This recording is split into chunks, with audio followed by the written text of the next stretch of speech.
namaskar everyone present here today. I am Udisha Doloy and I hereby welcome you to the Voices from the Periphery. It is a privilege and an honor to welcome you all to today's lecture on slavery and bondage in Northeast India, some aspects.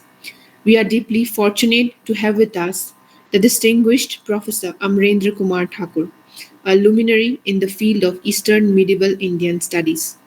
Currently serving as a professor in the Northeast Hill University, Professor Thakur has dedicated his illustrious career to unraveling the nuanced and complex intersections of peasantry, slavery, economy, technology, and trade of pre-colonial historiography. Professor Thakur is the acclaimed author of pivotal works such as Slavery and Servitude in Pre-Colonial Northeast India, Technology of the Tribes of Northeast India, Pre-Colonial Arunachal Pradesh, Society, Technology and Trade, and Slavery in Arunachal Pradesh. We are truly honored to have him here with us today. With further ado, I now invite Professor Thakur to lead us to what promises to be a deeply insightful and enriching discourse. On to you, sir. Thank you. First of all, I thank young friends for inviting me and organizing this talk. I don't know how much justice I can do to the topic,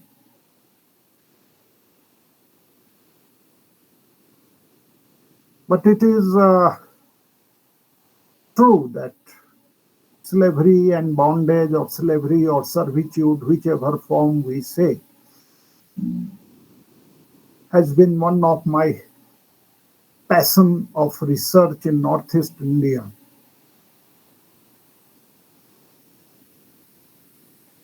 So to begin the lecture, again I thank young friends for inviting me to this lecture and India program, and this is 25th lecture, and this lecture is R.S. Sarma special lecture. And just I want to inform friends that generally coincidences in history are rare, but this is a very pleasant coincidence that when I prepared my monograph on slavery in Arunachal Pradesh, I approached Professor R.S. Sarma, and he was kind enough to write foreword for the book. So that way, this is a coincidence, and pleasant coincidence, that R.S. Sarma a special lecture, and my book, which came in 2003, R.S. Sarma wrote the foreword, and that was Slavery in Arunachal Pradesh. And a slight correction. My book, Slavery and Servitude, is not authored book. It is an edited book. What Miss Udisha said. Slight correction there. Of course, my introduction is there. My one chapter is there. Another chapter is co-authored. That book came in 2023. Because of Corona, things got delayed. Manuscript was submitted in 2020-21, but because of Corona, publication delayed. So finally, the book could come out in 2023. And friends, so again, I thank you all for joining, for organizing, and hope you won't be very much dissatisfied or very much disappointed. Please let me know honestly. My WhatsApp number is there, my email is there, so that I can develop it further.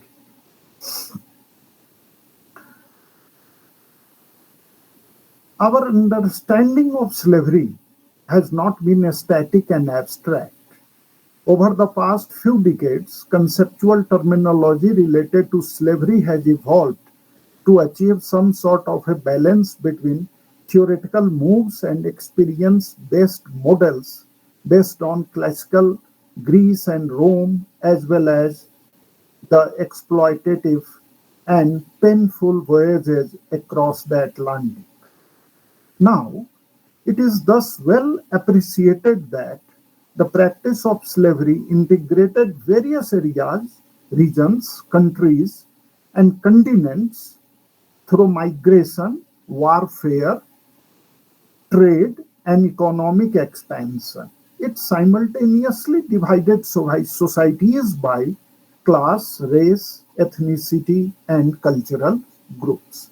So, at the one hand, slavery unites at the whole areas,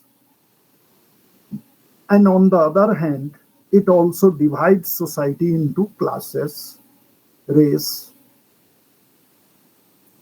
ethnicity, as well as cultural groups.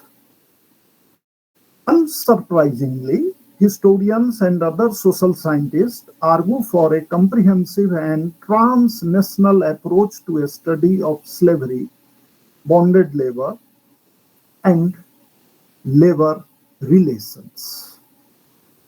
Today's lecture is also an attempt to this direction, and just in the beginning itself, I want to make it clear that it takes a comparative and global approach to analyze the practice of slavery and bondage in Northeast India. And this talk has three sections. The first section deals with recent development in slave historiography. Uh, the second part elaborates upon the changing perspective that is emerging from slave studies. And the third and concluding section highlights the related developments that took place in Southeast Asia and Northeast India. So, friends, here I want to make it clear that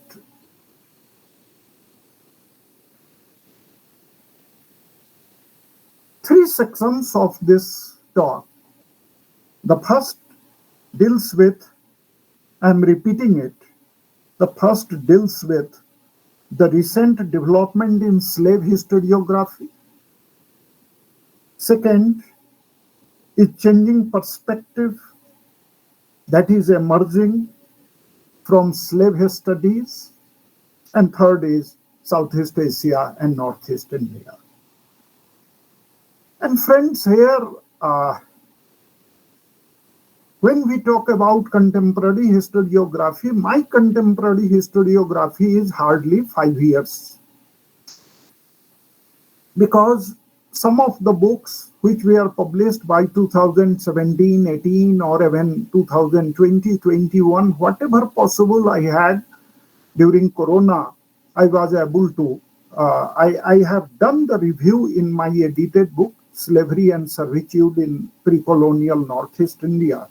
So after that, which books I have been able to uh, read and have, I am putting it here.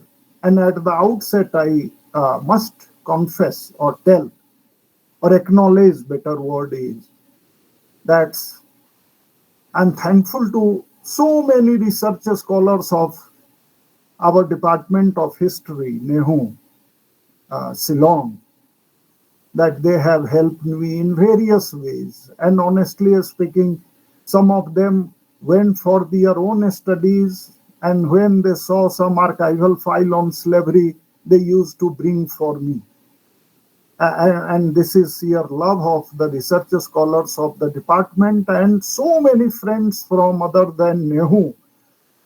They have always helped me to work on this topic. So I must thank all of you. Individual name I cannot. that will be a very lengthy process. So, friends from Nehu and friends from other universities of Northeast India, I am deeply indebted to all of you. Friends, last year a book came, The Palgrave Handbook of Global Slavery Throughout History. And I am starting this book because this book came in 2023. And this book is very important because in one book, around 800 pages, there is a very systematic study, and they are putting slavery from a very, very comprehensive and global approach. That's why the title is Global Handbook of Global Slavery Throughout History. And part one, the book is in 5 parts, and different parts are very, very important to understand the features, characteristics of the contemporary period and how it worked. Part 1 contains chapters on specific case studies of slavery in ancient societies up to circa 500.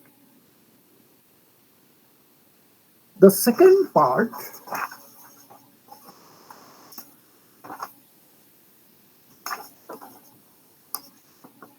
contains with the case studies from 500 to 1500.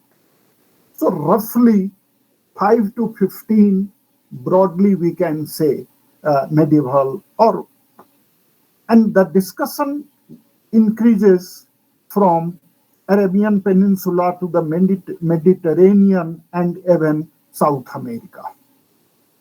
Part 3 deals with early modern societies, and when we say early modern society, they are keeping 1500 to 1800. Global expansion, colonialism.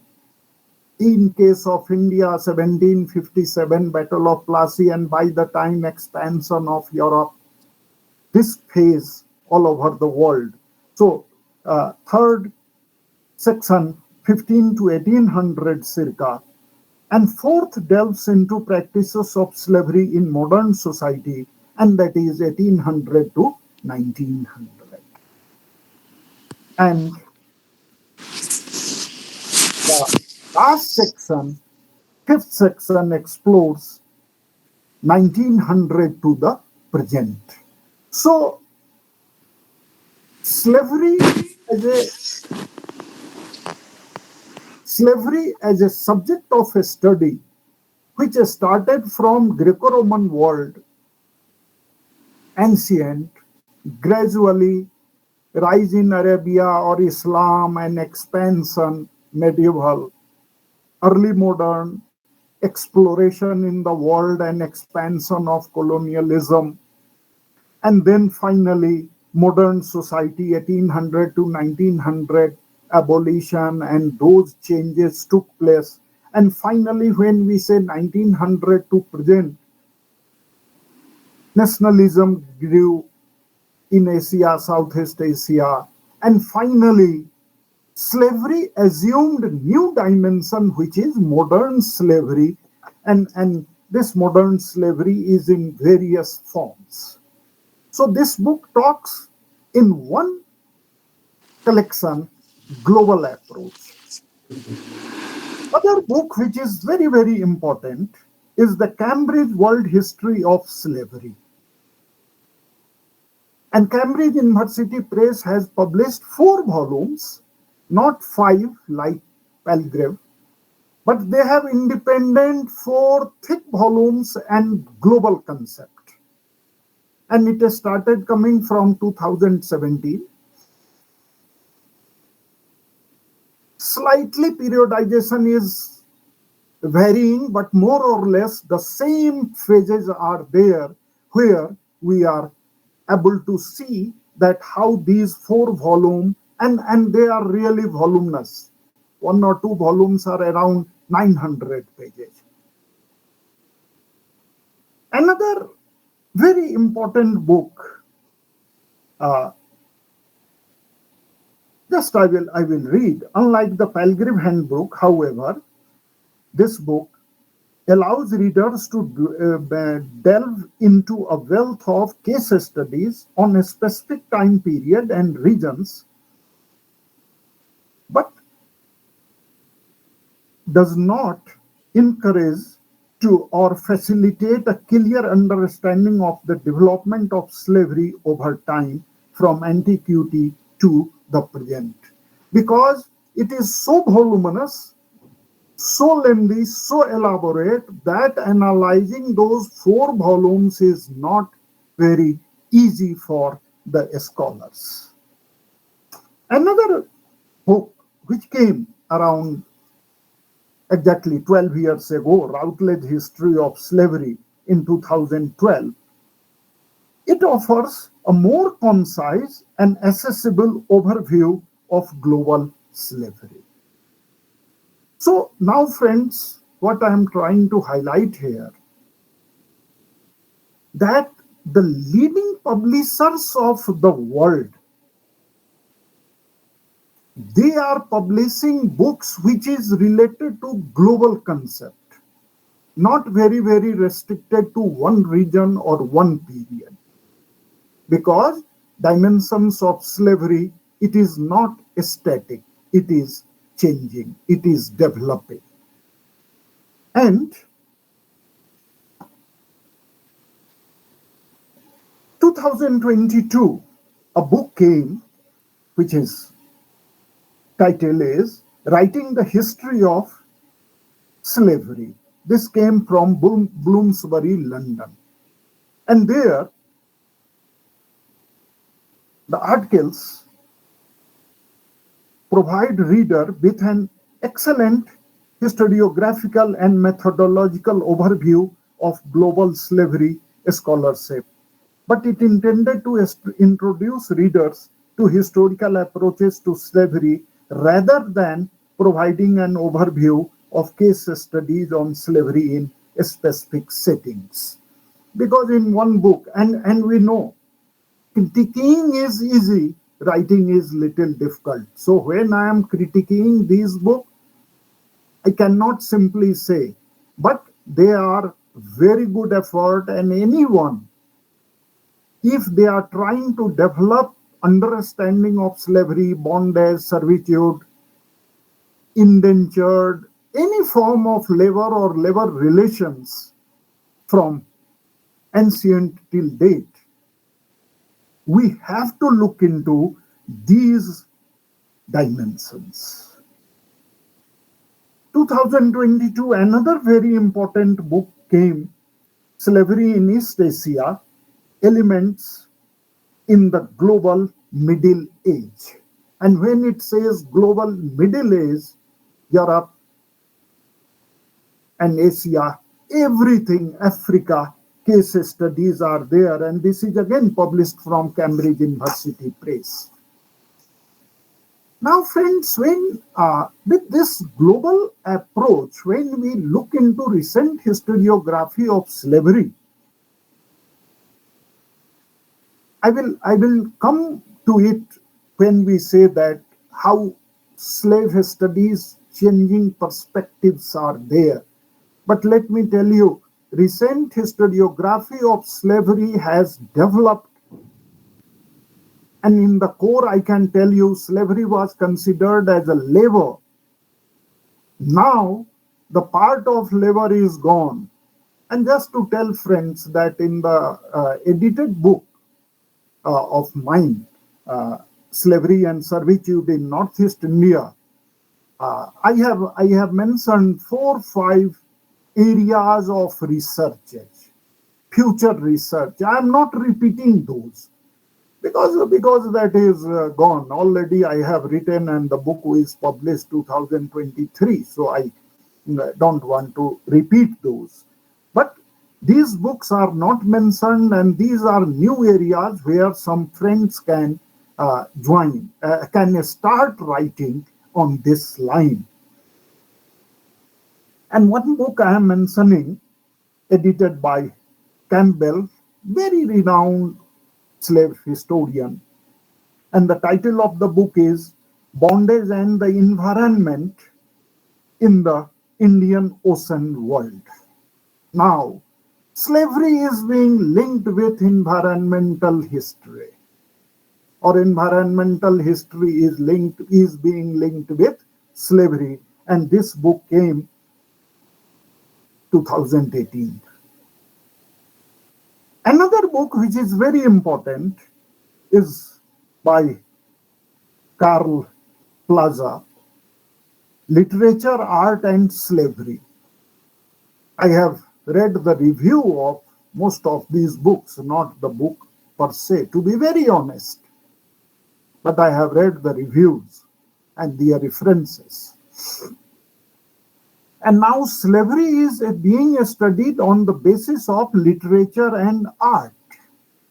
That how slaves were reflected in literature and in art form. Another very important book is Cultural Heritage and Slavery. In Northeast India or other parts of India, we study cultural heritage on the basis of archaeological remains, tangible and intangible. So many things, material culture or cultural heritage. But now, this study came in 2023, Cultural Heritage and Slavery, Perspectives from Europe. And friends, you see now how slave historiography is developing global approach as well as a specific problem oriented. Somebody is studying, and why I am telling this? Some friends may be interested in slavery in Northeast India. I know one of my research scholars, he is working on slavery in Assam.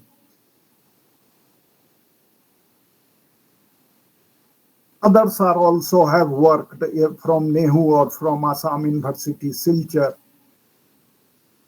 I know. But when we see this kind of dimension, that how ecology and environment is considered, in 1660s, I will explain it in the case of Southeast Asia and Northeast India, but here I am telling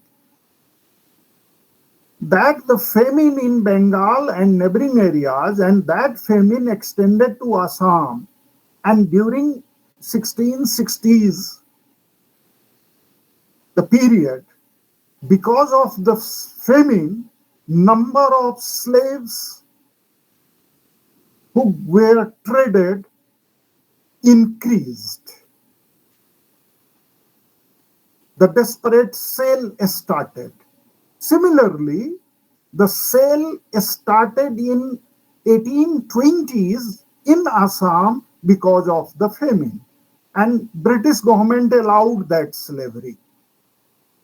So when we have this kind of model, historiography developing in other parts of India, we can look into Northeast India and we can plan. So these historiographical works which have attracted me, has developed over the years, last few years, 4, 5, 7 years. And I request young friends to look into these to plan their research.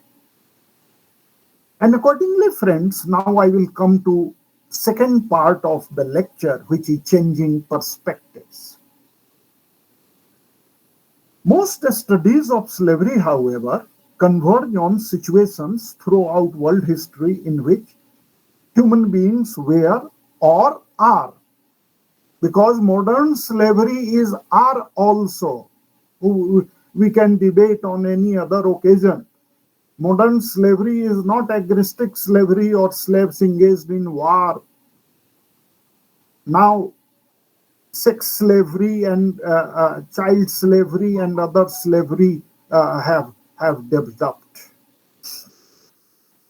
So most studies in slavery, however, converge on situations throughout world history in which human beings were or are treated as property that could be bought, sold, or transferred, held captives for indefinite period of time, subordinated to others in extremely dependent and exploitative power relationships, denied basic choices, including potentially rights over their bodies, lives, and labor, and compelled to labor provided services or serve various personal, cultural, or social functions against their will. So from there it starts. The scholars now more fully appreciate the globalizing effect that slavery has had on world societies from antiquity to the present day.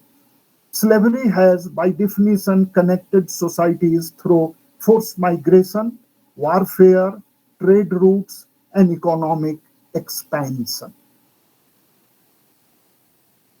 Slaving blazed both maritime and land routes around the globe.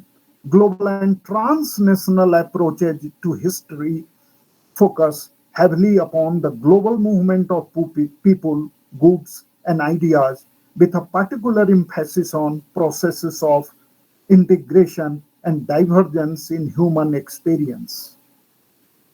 Specializing slavery has entailed recentering the geography of slavery, appreciating, for example, just how exceptional and atypical Atlantic slavery was and what made it so, the illuminating regional contexts of slavery around the world.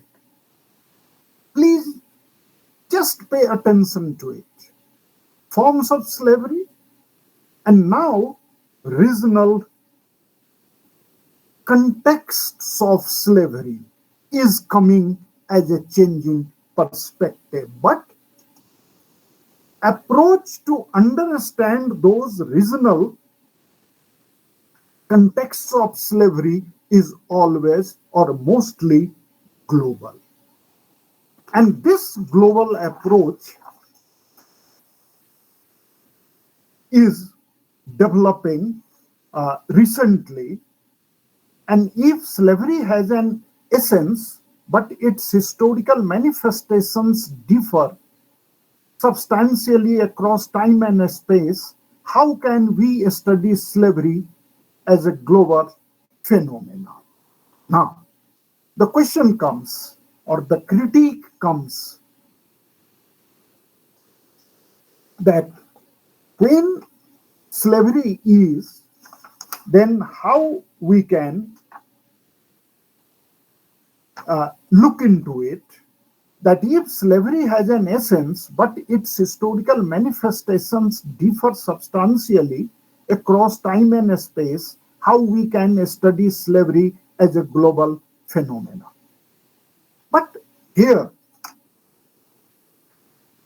it is important to understand that slavery from new global perspectives and what parameters can be said to constitute the framework from which most scholars of history slavery operate. Upon closer inspection, most approaches to the study of slavery around the world differ by degree rather than fundamentally. Here is a point. Degree: slavery, treatment of slave, life, labor condition, life condition, purchase and sale of slave. So the point is, it may vary in degree, but fundamental characteristics of slaves never change. So it is important to look from this global approach. And how change is coming, friends. Some of my uh, I always talk in the class when I discuss ancient period or medieval period, and when slavery, serfdom, feudalism here. Earlier, slave dimension was very simple. Finlay is one of the pioneers of modern period who has studied slavery, and Finlay had attempted to differentiate slave societies versus societies with slaves. And Finlay was of the view that some societies, especially Greco-Roman societies, can be called slave societies. However, we have in India or in East Asia or Southeast Asia, broadly we can say societies with slaves. Sorry, madam madam मैं एक हाँ नमस्ते, मैं एक online meeting में हूँ, मैं आपको आधा आधा घंटा के बाद रिंग करूंगा। टैक्सी आ गई थी, sorry sorry.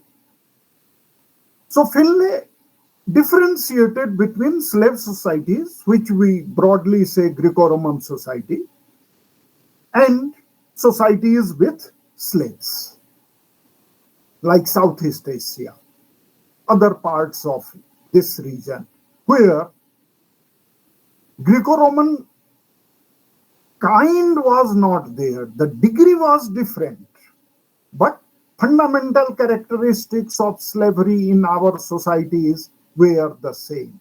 And now it has gone beyond this two binary, and I will read it.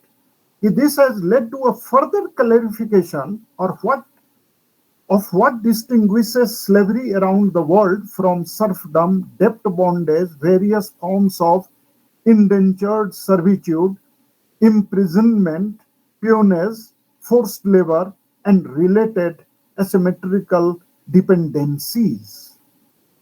So simply these two binaries, slave societies and societies with slave, will not work because there are other elements in it.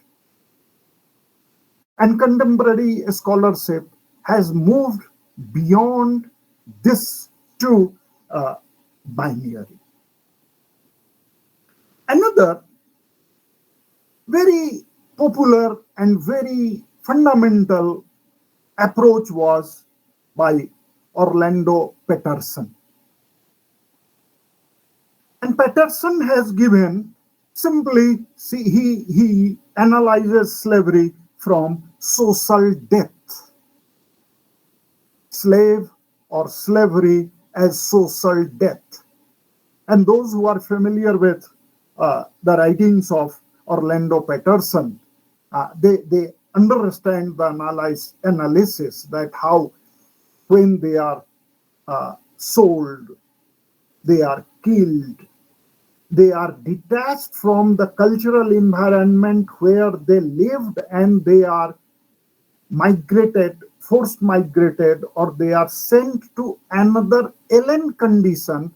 So personal death is not there, but it can be said as social death.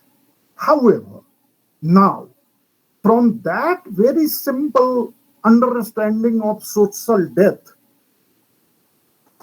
the whole dimension has been changing now of understanding slavery. And Joseph Miller and others are now developing this idea that understanding slavery and slaving as historical strategies. It is not a death. This was an strategy, or rather temporarily, instead of a static institution. The practices and processes that constituted slavery were everywhere, however, to quote Vasa Paulus, two conceptual tools, the tool of property in human being and the tool of domination in which one human being can exercise theoretically unlimited power over other. Unlike all other forms of dependency, enslaved people were denied by their enslavers most, indeed virtually all rights and privileges associated with personhood. And so when this personhood is denied, but the person enslaved one carries his own memory. The enslaved person carries his own sentiments. And there, Orlando Patterson is now critiqued, and that simple death binary or social death binary is now expanded further. Another dimension is labor. If Marxian method of mode of production and relations of production is there, so labor and technology both work. We are not discussing technology at all, but it is clear that slavery and slave labor, surplus production, estate formation, social formation, estate formation, and we all know. Uh, so now from that understanding, that slavery from perspective that move beyond paradigms of labor, quote unquote labor, and that embrace broader view of the various purposes and functions of slavery in diverse setting. When we say diverse setting, everywhere labor was not required. The masters were also having leisure time and slaves were also having leisure time. So this long identified and most extreme solution of labor shortage in societies where productive resources were available and power relationships made coercion of laborers possible, a theory that goes back to Neuber's important thesis on the subject of early 19th century, and now F.J. Domer in 1970 onwards, he has started slavery as forced labor, especially profit-seeking economic activities. So dimension is changing. Another Atlantic slavery or American Revolution, abolition of slavery in America. On the basis of that, one slave study paradigm developed, and that was very simple paradigm, and that paradigm was slavery and freedom. Either you are slave or you are free. And this development was the outcome of the Republicans and that policy coming from America. But when we look into this, this simply slavery and freedom, these are not very simple terms. And not simply what we mean by such categories, but also what they meant to be enslaved. Because the condition of enslavement, their life, their approach is also important. Not simply we can divide the binary, and whole American scholarship is now going beyond the two, the binary between slavery and freedom. And friends, this dimension I have discussed in my edited book, so I am not deliberating here. But some friends who are not aware with, just I am telling, the global labor historians effort to escape the traditional binary between slave labor, free labor, slavery, and freedom. Scholars of slavery around the world have undertaken similar efforts to escape binary thinking about slavery and freedom. Instead, as stated above, they place slavery as the extreme end of a broad spectrum of dependent conditions. And dependency may vary in degree, like the case of boy and Sal, like the case of other conditions, Bondi, Beti, and others in Assam. I will come to it. But here, the binary, the conceptual language of freedom was indeed largely absent in many contexts of slavery, and even where it did exist, it did not always constitute the opposite of slavery. How much freedom? Freedom is also relative term. Slavery is also relative term. That's why the binary which developed from American Republican politics is now developing into much wider scale. And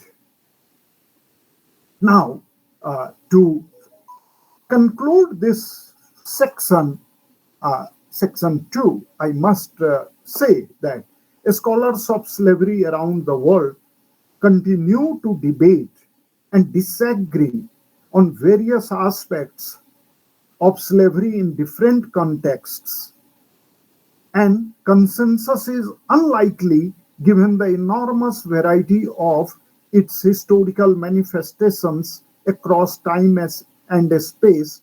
Global slavery scholarship does, in a very general sense, converge with respect to certain themes.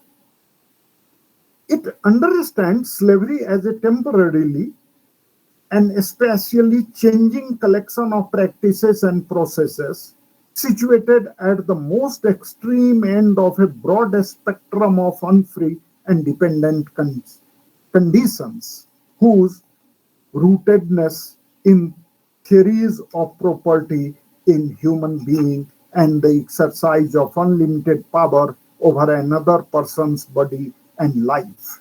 And so, friends, uh, at the one hand, we have seen recent historiography. On the other hand,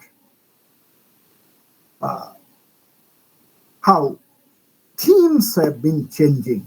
But here I want to bring the in discussion one article which is very important to mention.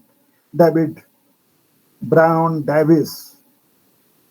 The title of the article is Looking at Slavery from Broader Perspective. And broader perspectives, when he talks about, he suggests two ways to do slave studies or a study of slavery. Looking at slavery from broader perspectives that help us move beyond the localizing and demarcating tendencies. Please, first part is localizing and demarcating tendencies.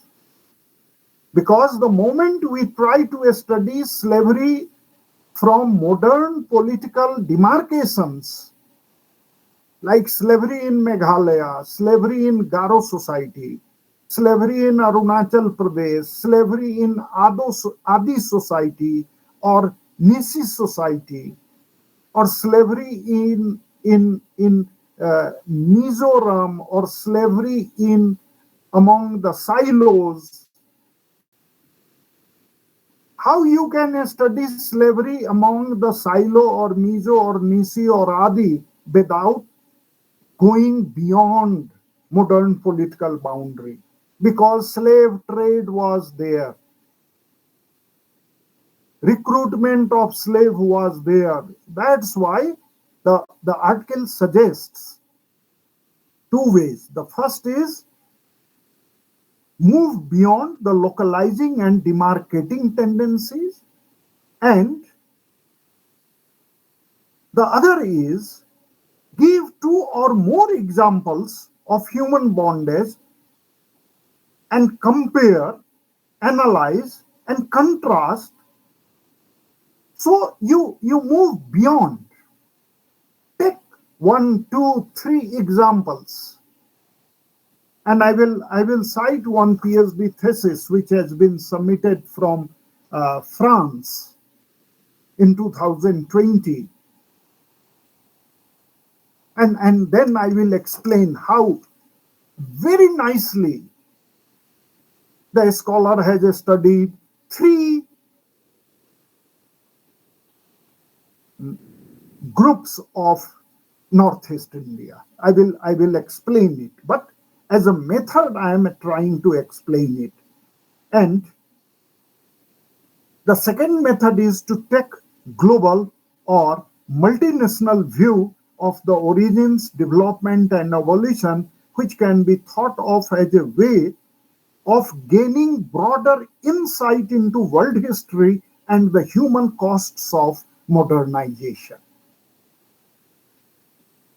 Broader view, until unless we have broader view that why slavery was abolished or why in Britain rules were there but the rules were not implemented in Northeast India. I will come to it when we discuss the section on Northeast India. So these two, and with the comparative method, we can go beyond. And now, such an immense field of study must have flexible and changing boundaries, but some coherence is provided, and I would argue by focusing on, not I, David Bryan, he writes, by focusing on the most extreme and systematic form of personal domination, dishonor, dehumanization, and economic exploitation, a form of domination and exploitation that became a model in the eyes of successive generations of liberationists for all Westerner and white male imperialism. And friends, continuing on it, one scholar, he writes, Peter Olsen, has observed slavery in American South. Please see how comparative method and how he goes beyond and takes the example of whole South America. And he writes, slavery in American South, quote, was a bundle of contradictions. Please understand, this shows insights. This shows that when we go beyond our demarcated boundary, one area, it opens the horizon of slavery. And David Bryan has written that it was a bundle of contradictions. But slavery is there. Friends, another dimension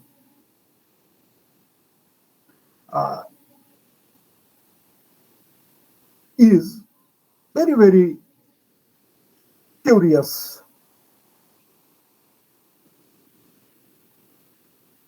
I'm skipping a few because already 45, 50 minutes gone and Northeast I have not come.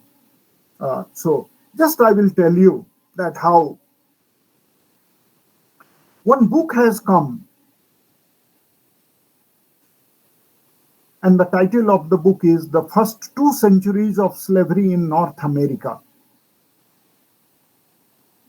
And in North America, the case studies are wide, open, not one society or two societies, but wide. And on the basis of that, the author is Ira Berlin.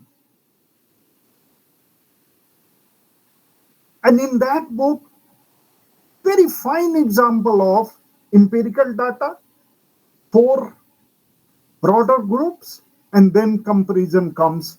And that way, these broader perspectives are important. Friends, I'm skipping one or two because slavery, another dimension is there. Sometimes a state is involved in slavery. Individual slavery we know, plantation and others. But during medieval period, ancient period, even after, a state is involved as well as individual is involved. And this state and individual, state domination and private domination is now being studied all over the world. And when we see the case of Northeast India, very easily we get the example. In Assam, some categories of pikes, they come under servitude. Manipur, Meitei, Lalups, state domination, pikes, state domination, which is other parts of the world also, not only in Northeast India. I will come to it. Whereas when we say individual domination, this is all. I will not explain further. But what I am trying to say, end this part with one very curious correlation between national participation in evolving slave trade and slave system on the one hand and cultural achievement on the other is also studied in the world recently.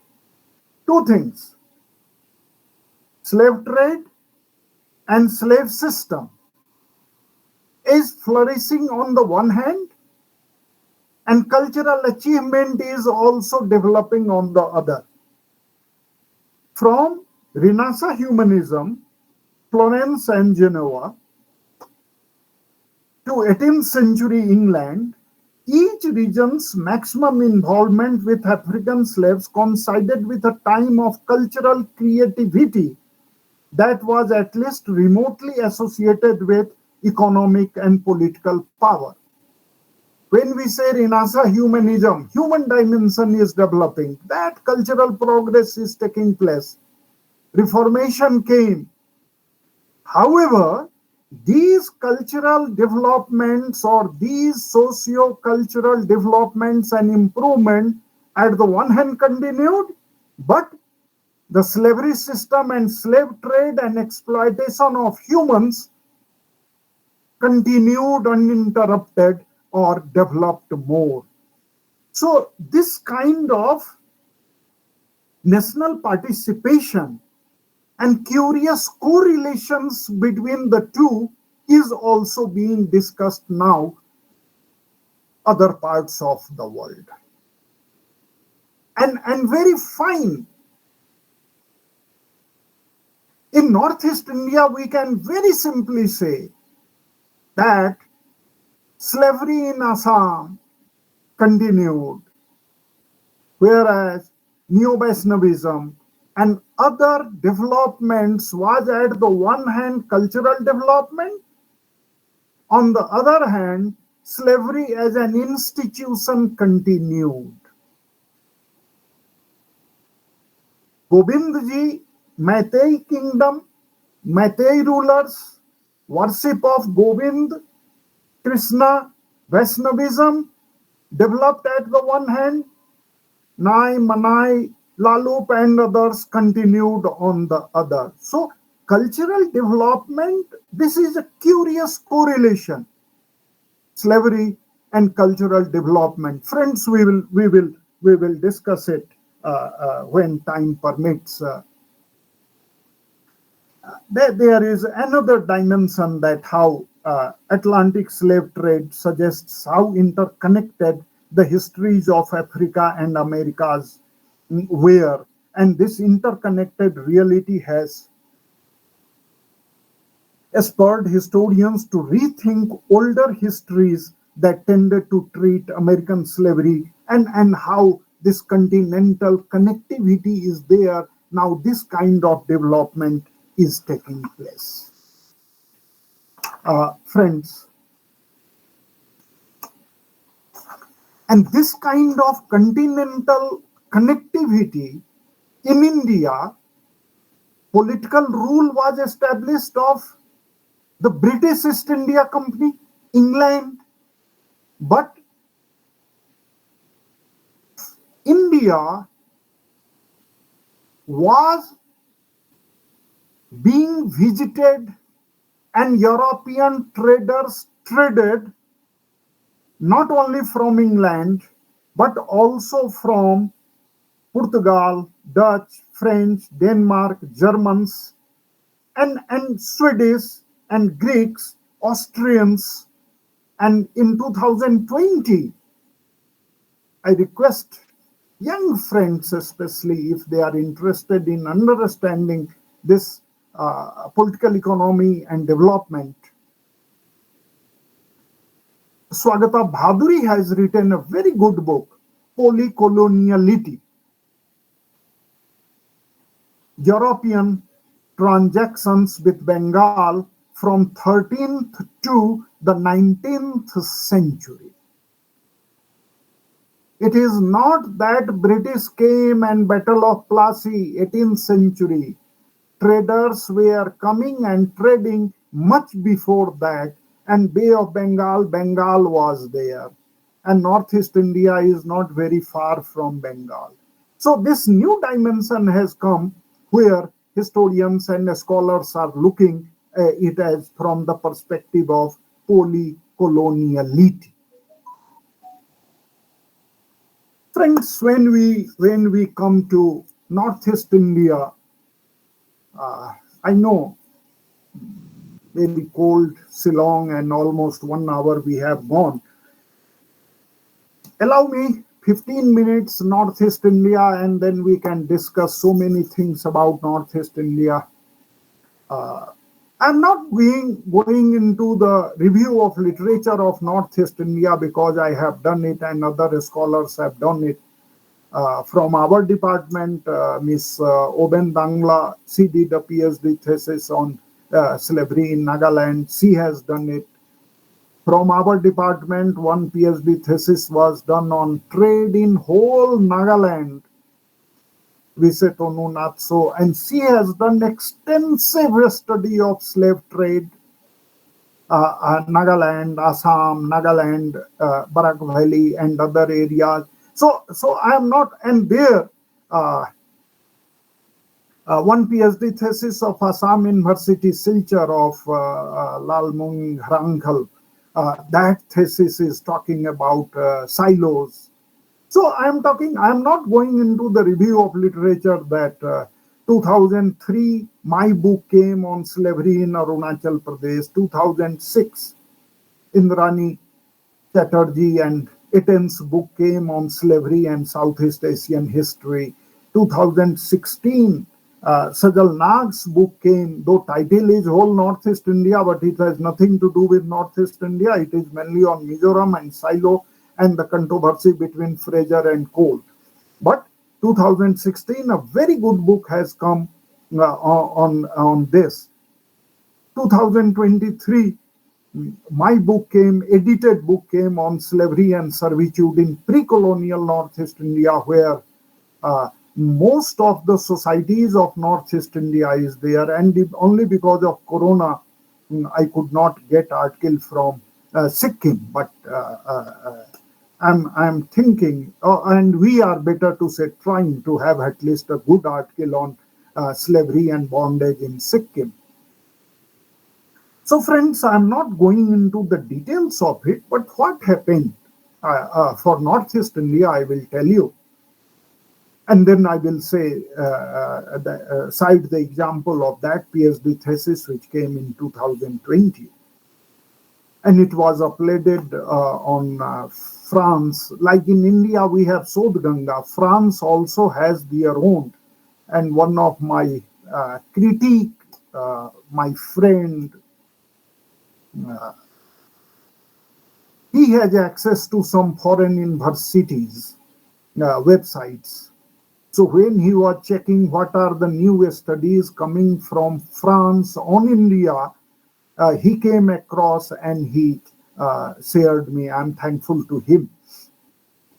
Otherwise, I was not knowing what kind of thesis is coming in France from Paris. I had no idea, but he uh, uh, sent me the link, and then I could get access to it. So the problem was when British scholars, colonial ethnographers, administrators, they started studying the societies of Northeast India.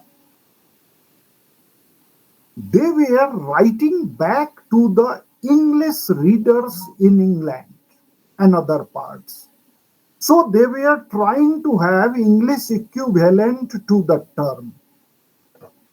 So the translations of the term could not bring justice to the term or the connotation. And problem started from there. Second problem was, I will explain, but time is running, no issue. Uh, Second problem was when slavery abolition started, court of directors and Quakers and others, they were pressurizing the government in London to go for slavery abolition in 18th century, 19th century, 1838, 1843, and after. So colonial writers started denying that no, they are not slaves. They live in the same house, they eat in the same, they eat same food, they dress same, they cannot be said slaves. And a number of problems started with the study of slavery, starting from nomenclature, starting the denying the fact, and third aspect of it is we have the clash of interest between masters and the British officers. In Arunachal Pradesh, the Adi masters, Adi is a tribe, earlier uh, under Adis, uh, Galo and Adi both were combined last 20, 30 years. Galo separate, Adi separate. But when I am talking Adi of British period, I am talking together. Adi masters were complaining to the British that you are liberating my slaves and whatever you are offering to us is nothing. Our cost of investment is more, and what we are getting is not even 25% of the cost of the slave. So, Second Anglo-Adi War is largely the outcome of abolition of slavery. Similarly, Mr. Cole, political officer, and Dr. Fraser, the missionary in Mizoram, the problem started. So, British rule wanted peace, tranquility, and slavery abolition was creating problem either by missionary or by pressure from the abolitionists. So, what happened? They started denying. No, no, no, they are not slaves. They are having different relationship. And whole debate, and the problem is even contemporary scholars, those who are writing about slavery, the contemporary scholars, depending upon British records, they also deny the nature as slavery, Whereas all over the world, they say that degree may be different, but fundamental characters remain the same. And that kind of difference and that kind of colonial problem in colonial ethnography, scholars don't look into it. And in Northeast India, we have this kind of problem in the historiography. Friends, in 2009, I had I was in fact invited to an international seminar in Mizoram, and that seminar was on the chins. The book has come, thick book. Professor Robin Mizoram has edited the book. Chin scholars from all over the world has assembled, and the organizers of the seminar specifically requested me to write a paper on slavery in Chin, among Chins. And believe it, in 2009, I wrote a chapter and a seminar paper, and it was published. And there I realized that no, until unless we have very, very transnational approach and very, very broad approach, we cannot understand slavery, even in Northeast India and Southeast Asia. And this kind of uh, dimension developed. And scholars, young friends, if they are thinking to work, they have to understand it. And three things which are very important to understand the institution, either in any society or any area. First is entry into slavery, that is how people became enslaved, including from other conditions of dependency and coercion. In Northeast India, see, broadly I'm telling, origin of slavery, broadly we have two. One is conquest, another is commerce. Two C's, conquest and commerce. Slaves were obtained on the basis of this. However, in Southeast Asia and our Northeast India, we have another dimension, and there is the concept of self-mortgage. Voluntarily, we were going to the rich people, ki please provide me food, please provide me shelter. In lieu of that, I will serve in your field. Whenever I have money, I will repay you and I will buy my freedom back. So this dimension is something unique, special to Southeast Asia. Even Narad Sanghita, they say Bhakt Das, Bhat, Khana Khane Ka, Bhat. So, second is experiences of the enslaved during slavery. How people lived and worked as slaves, and the nature of exploitation, coercion, and violence in their life. Broadly, we can say position of slavery. And third is exits from slavery, methods by which people cease to be slaves, including cases in which their new status or condition was one of dependency or coercion. So friends, origin, position, and abolition.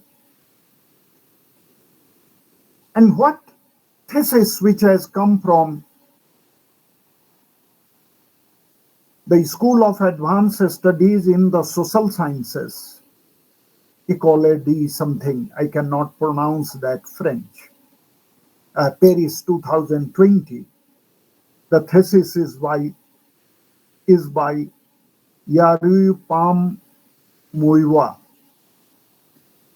Title is Aspects of Labor Servitude in Northeast India, Colonialism and the Question of Slavery and Forced Labor, 1870 to 1930. And why this thesis I am mentioning? Because the study focuses on Naga Hills, Lusai Hills, and mainly Manipur. Manipur both, Meitei and Kuki. No divide in this work. Unfortunate.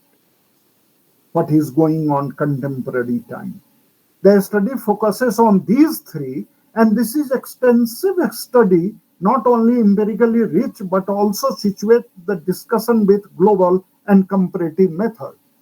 And if you look into this dissertation, Silo, Mizoram, Nagas, and Manipur Meitei, and frequently the author compares with Africa, America, and Europe.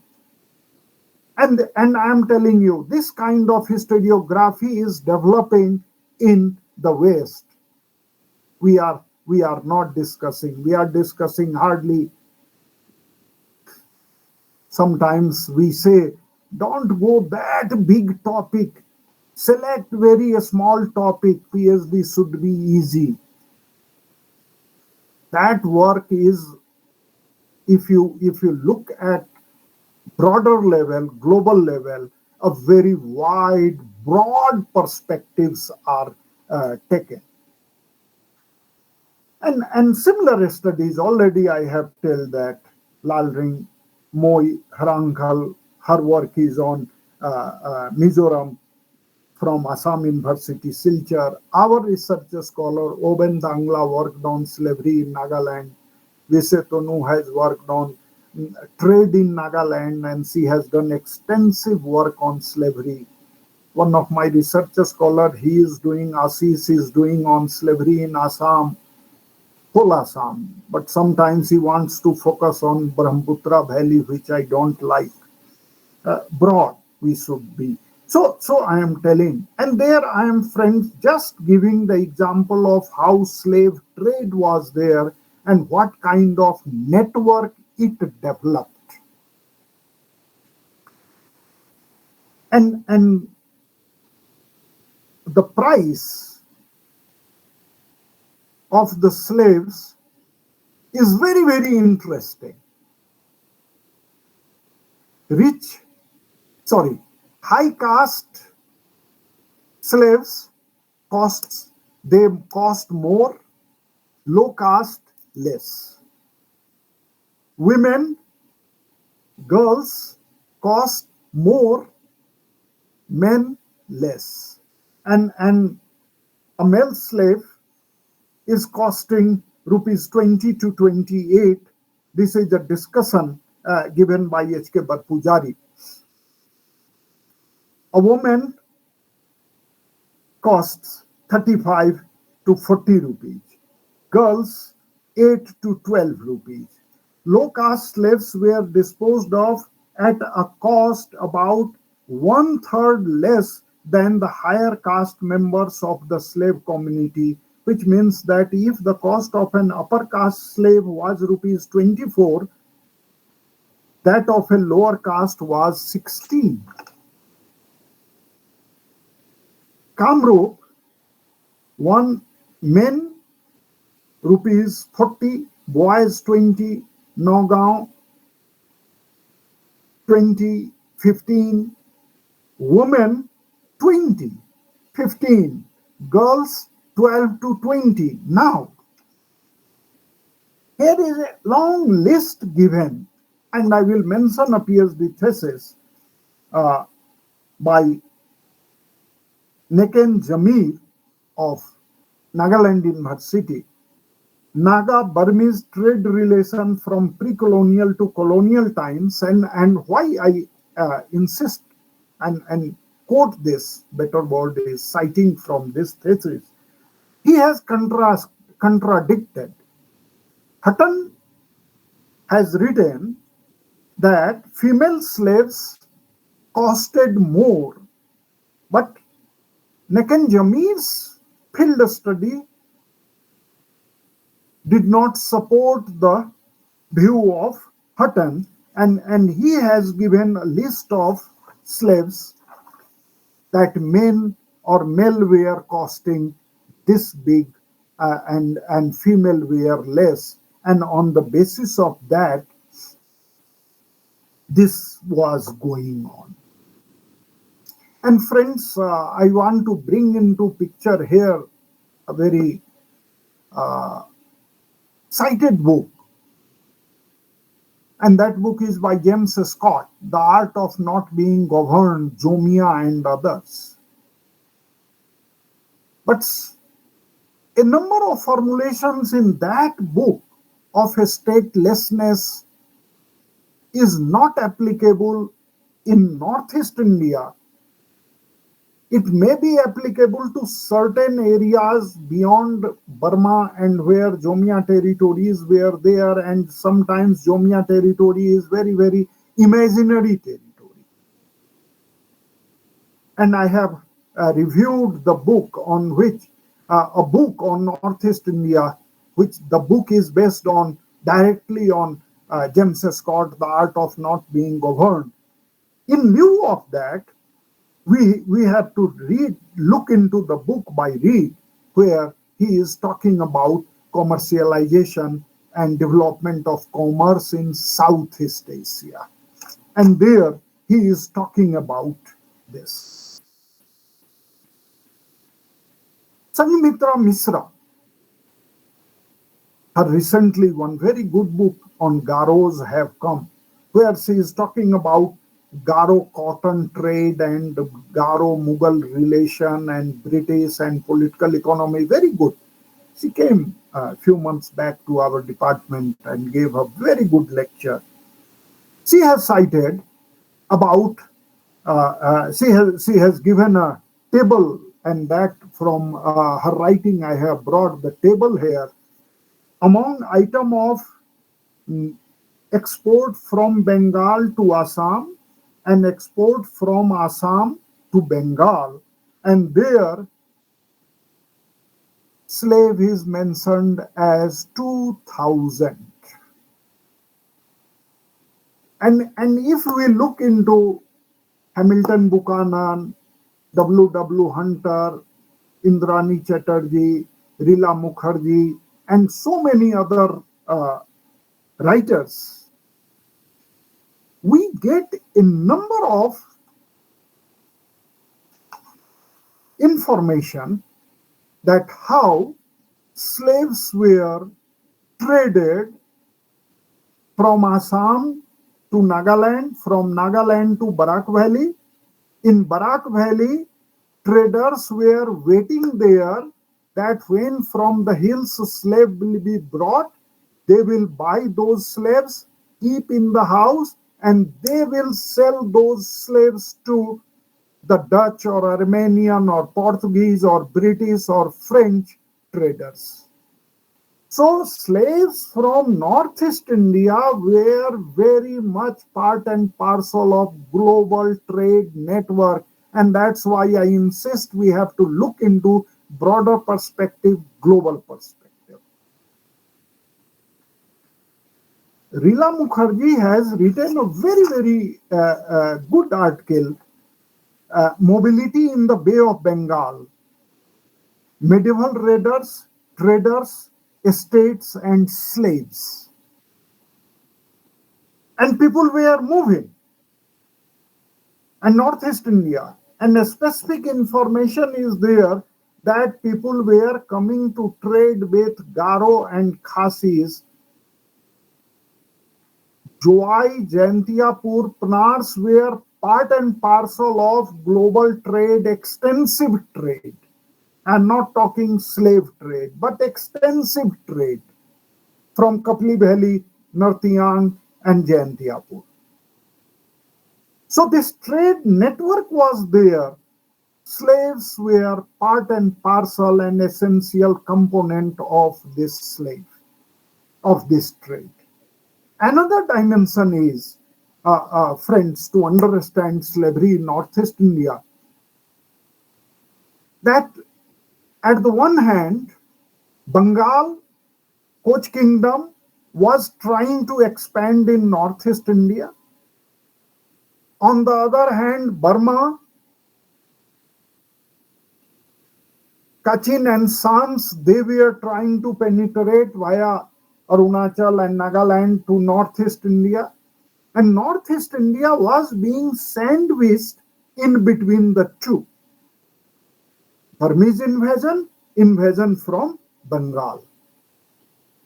And these conquests contributed to defeat, capture of people, and the number of people captured from this region, they were all taken and they were becoming part of global slave trade. Rila Mukherjee is trying to write about this kind of raids. Mag and other community they were trying to raid. Slave trade, the concept in Mizoram, my researcher scholar Laithang Pui has done extensive work on Mizo society and economy. And there, do kuli, one gun, two slaves. It was a widespread exchange. So, friends, this slavery in Northeast India, if we are confining only Northeast, then perhaps we are not doing justice to it. One book I will mention here, and that is the last from my side, Andrew Major's book.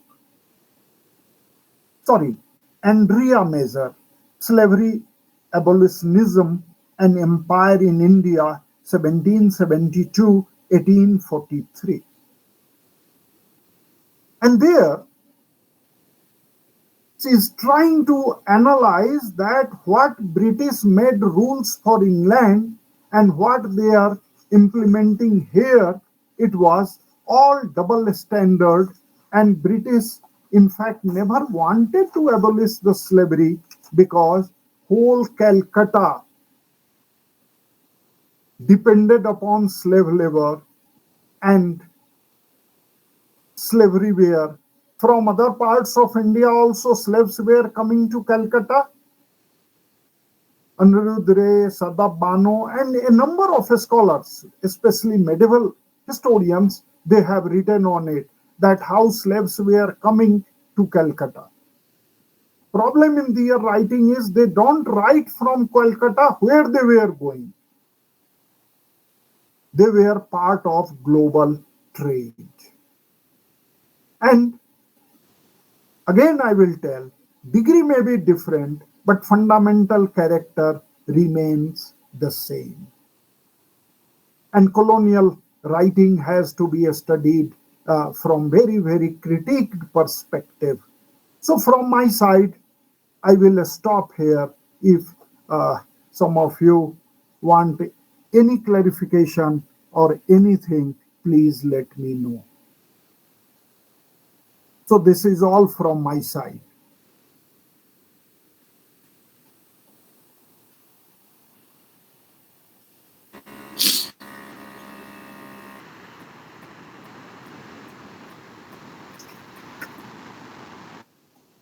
Thank you so much, sir, for your enriching lecture.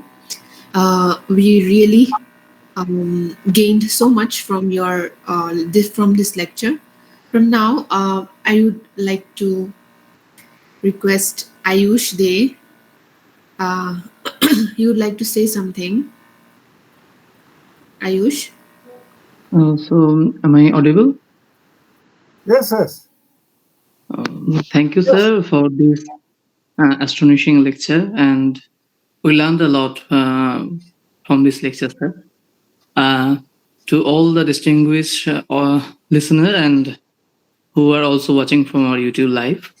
So I just only take a few minutes to say something about our this organization. So in this year, in early April, so I had an idea to establish an group where we will just organize some online lectures and then we will proceed a new journal. The journal name is The Tales of the Marginals. So that day I just called Rakhi. This is also there.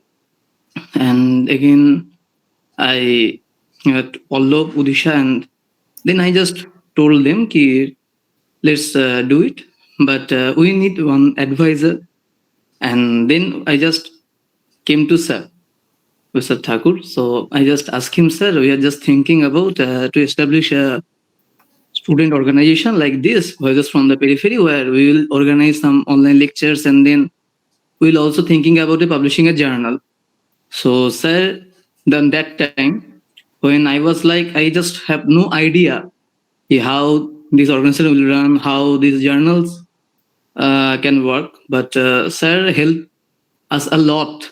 For that, thank you, sir, from the team of Voices from the Periphery. So if you are not there in our department, I don't think I or we, I can say, we will just start our, we'll begin our this organization. So thank you very much, sir, for your kind support and that. वो बोलते हैं ना कि एक छाता जैसे रहते हैं ऊपर. So thank you, sir, for being there for us, and we disturb you a lot in the department every day, every after our classes. We just went to him and said, "Sir, these happened. Sir. What should we do?" And just give so many advice. Not advice. Just go so many suggestions. For that, thank you, sir. Thank you very much, sir, for this. So I just only speak. I have just only speak this. So thank you, sir, again, sir, for this. Thank you. Thank you. I don't remember, but okay. When you are telling, I trust you. So fine. Thank you so much, sir. आपके बिना ये नहीं होता. It would not have been possible without your support, sir. Now, I would like the our contributors, all of us are who are present here. If anyone has any questions or any queries or any doubts, they can uh, forward their question to sir, or they can even write in the comment box.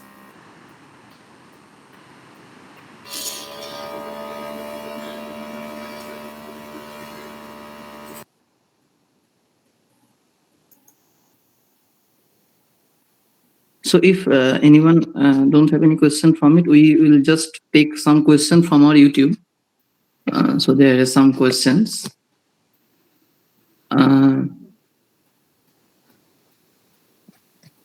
Pallav is asking one question that in what ways can Gramsci's notion of cultural hegemony explain the acceptance of bonded labor practices in Northeast Indian societies?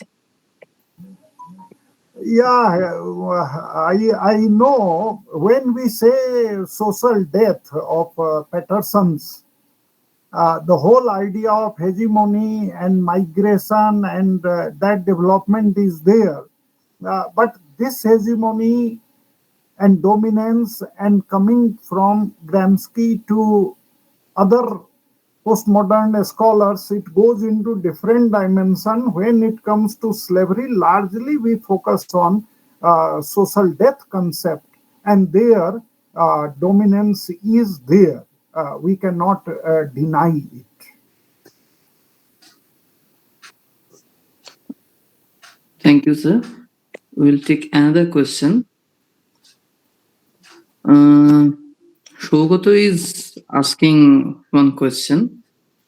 How does Derrida's idea of deconstruction challenge the binary of freedom and bondage in Northeast Indian historiography? Yeah, good. I told you, okay, I explained it that when this idea was given, it was on the Republican politics.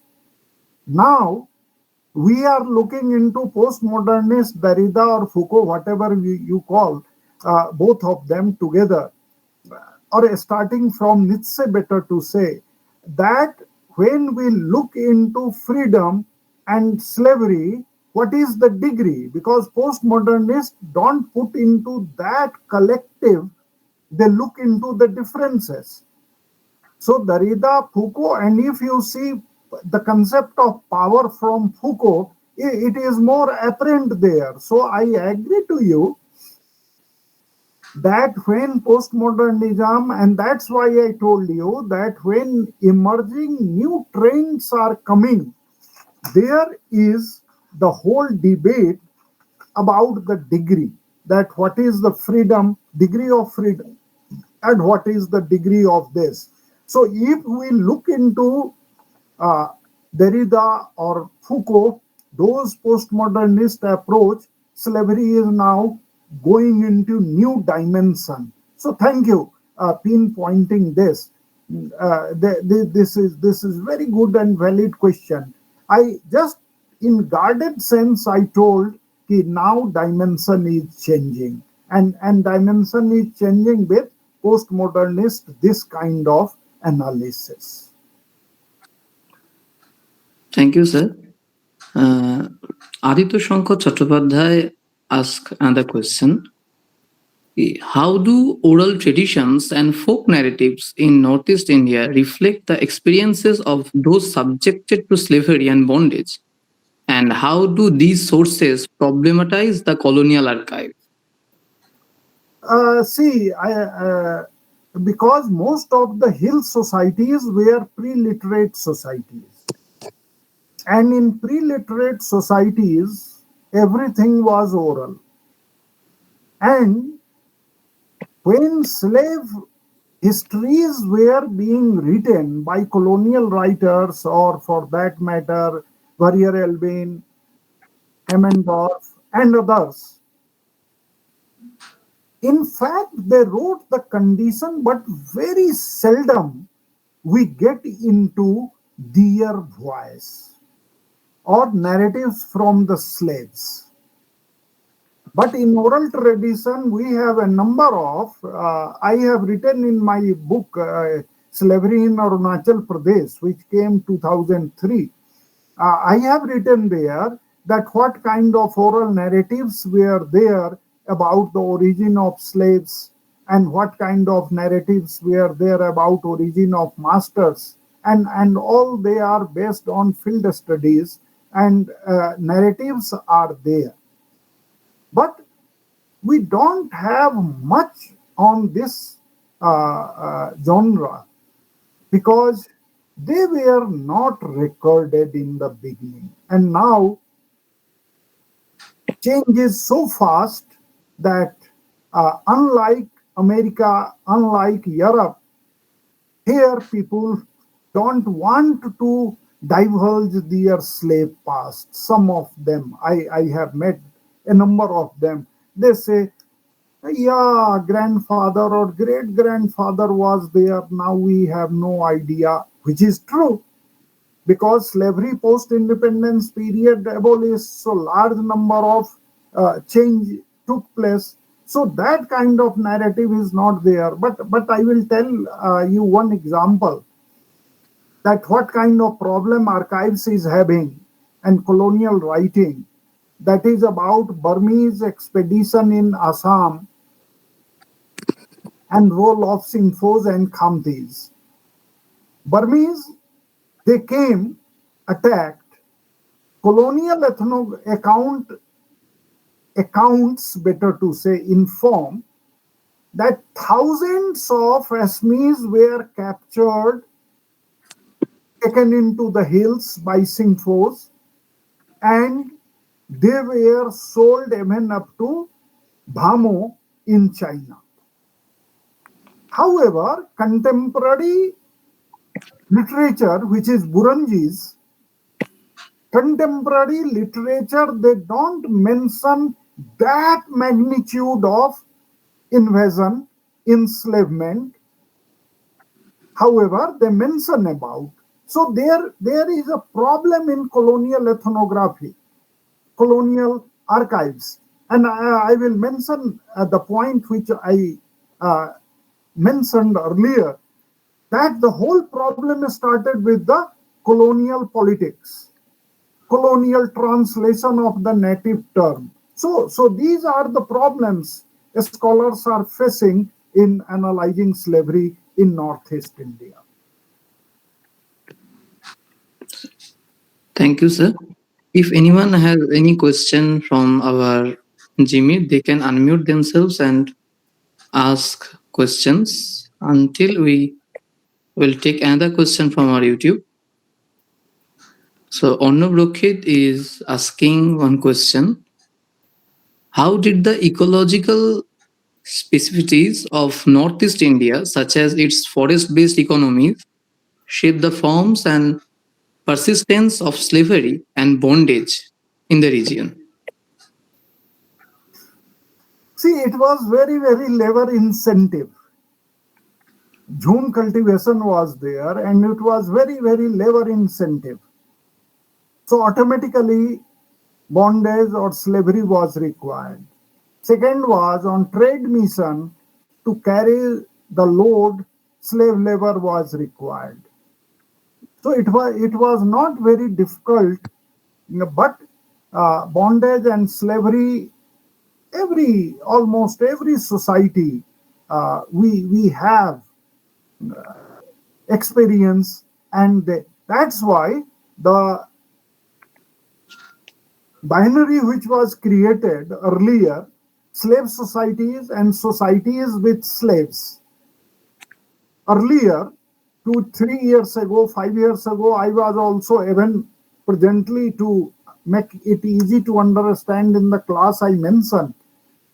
Some societies were slave societies and some societies were societies with slaves, where number of slaves was not in thousands or hundreds but handful, and this is the dimension. So it was not a problematic, it was essential because it was very, very labor incentive economic condition.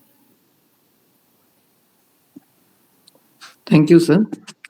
So if anyone have any question from the Gmeet, they can ask.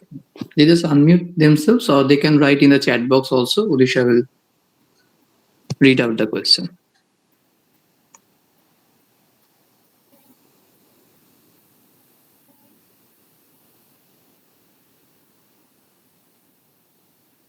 No question, so I think We then come to the end of this very enriching session. I hope everyone has enjoyed today's session on slavery and bondage in Northeast India. As all the aspirants of knowledge today present here will cherish each word this taught. With this, we have come to the end of today's session. I wish you all a wonderful day. thank you all. Thank you for attending, listening, and interacting. Thank you all. Thank you all. Good night. Thank you so much. Sir. Thank you. Thank you.